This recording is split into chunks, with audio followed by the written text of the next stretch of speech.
तानि सर्वाणि संयम्य युक्त आसित मत्परः वशे हि यस्येन्द्रियाणि तस्य प्रज्ञा प्रतिष्ठिता. 61.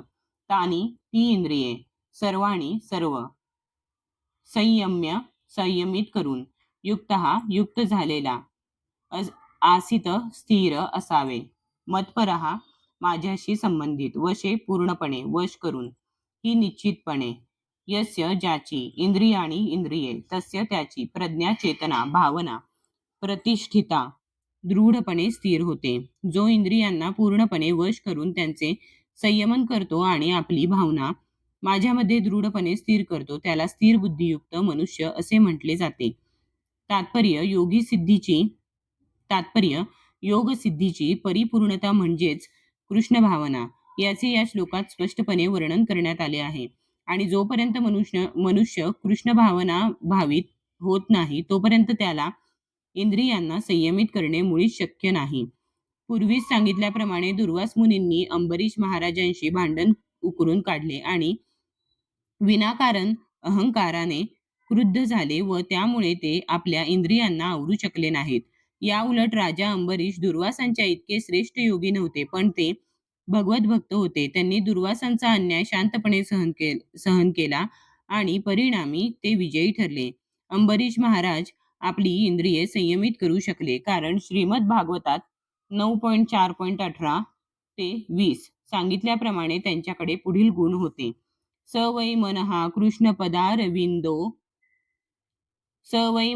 कृष्णपदारविंद योरवचांसी वैकुंठ गुणानुवर्णने करौ हरेर मंदिर मार्जनादिषु श्रुतिं चकाराच्युत स त कथोदये मुकुंदलिंगा लय दर्शने दृशौ तदभूत्य गात्र स्पर्शे ग संगमम घ्राणं च ततपादसरो जसौरभे श्रीमत्तुल्यस्या रसनां तदर्पिते पादौ हरेः क्षेत्रपदानुसर्पणे शिरो ऋषिकेशपदाभिवन्दने कामं च दास्ये न तु कामकाम्यया यथोत्तमश्लोकजनाश्रया रतिः. अंबरीश महाराजांनी आपले मन भगवान श्रीकृष्णांच्या चरणकमलांशी स्थिर केले. वाचा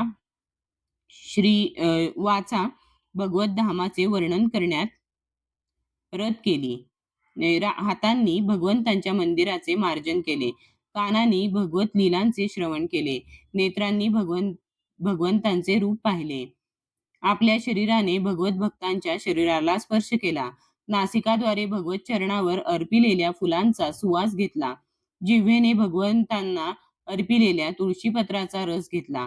पायाने भगवंतांचे मंदिर असलेल्या तीर्थस्थळांचा प्रवास केला. मस्तकाने भगवंतांना दंडवत घातला आणि भगवंतांच्या इच्छा पूर्ण करण्यातच आपली इच्छा अर्पण केली आणि या सर्व गुणांमुळे ते भगवंतांचा पर भक्त बनण्यास पात्र झाले. या संदर्भात मतपर हा शब्द अत्यंत महत्वपूर्ण आहे. मनुष्य कोणत्या प्रकारे मतपर होऊ शकतो हे अंबरीश महाराजांच्या जीवनावरून दर्शविण्यात आले आहे. मतपर परंपरेतील श्रेष्ठ विद्वान व महान आचार्य श्रील बलदेव विद्याभूषण सांगतात, मदभक्ती प्रभावेन सर्वेंद्रिय विजयपूर्विका स्वात्मदृष्टीही सुलभेती भावहा. भगवान श्रीकृष्णांच्या भक्तिपूर्ण सेवेच्या प्रभावानेच केवळ इंद्रियांचे पूर्णपणे संयमन करणे शक्य आहे.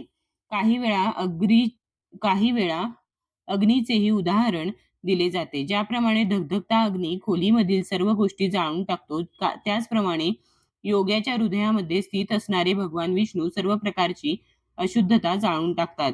योगसूत्र सुद्धा शून्याचे नाही तर श्री विष्णूंचे ध्यान करण्यास सांगते. तथाकथित योगी जे विष्णू स्तरावर नसणाऱ्या कोणत्या तरी गोष्टीचे ध्यान करतात ते केवळ आभासपूर्ण अशा गोष्टीचे व्यर्थपणे ध्यान करीत आपला वेळ निव्वळ वाया घालवितात.